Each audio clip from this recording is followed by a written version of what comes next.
కేరళ వైనాడ్ ప్రాంత ప్రజల కోసం భారీ విరాళం ఇచ్చారట జూనియర్ ఎన్టీఆర్. 2 కోట్ల విరాళం ఇచ్చినట్టుగా అయితే సమాచారం. కేరళలోని వయనాడ్ లాంటి సుందర ప్రదేశం ఇప్పుడు నిజంగా ఇసుక దిబ్బలాగా మారిపోయింది.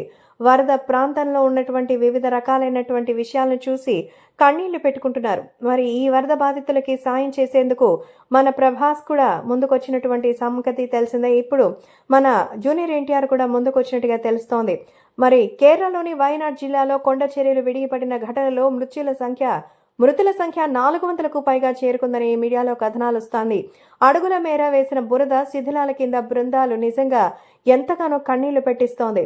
నిజంగా ఇంకా మంది ఆ బురద కింద ఉన్నటువంటి అనుమానంతో సహాయక బృందాలు తీవ్రంగా గాలింపు చర్యలు చేపట్ట ఎన్డీఆర్ఎఫ్ బృందాలు, కేరళ అగ్నిమాపక పోలీస్ సిబ్బంది రేయింబవళ్లు శ్రమిస్తున్నారు.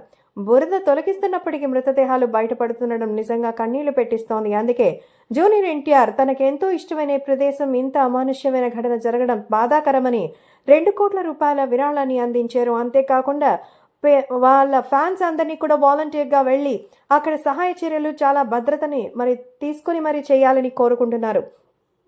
అలాగే మిలిటరీ ఇంజనీర్స్ యుద్ధ ప్రాతిపదికన వంతెనలు నిర్మిస్తున్నారు. కొన్ని చోట్ల తాళ్ల సాయంతో తాత్కాలిక వంతెనలు నిర్మించి ప్రజల్ని సురక్షిత ప్రాంతాలకు తరలిస్తున్నారు. అక్కడ హృదయ విదారక పరిస్థితులతో కలత చెందిన ఒక వైద్యురాలు పోస్ట్మార్టం చేయలేక ఆ ప్రాంతం నుంచే పారిపోవాలని భావించిందంటే పరిస్థితి ఎలా ఉందో అర్థం చేసుకోవాలి.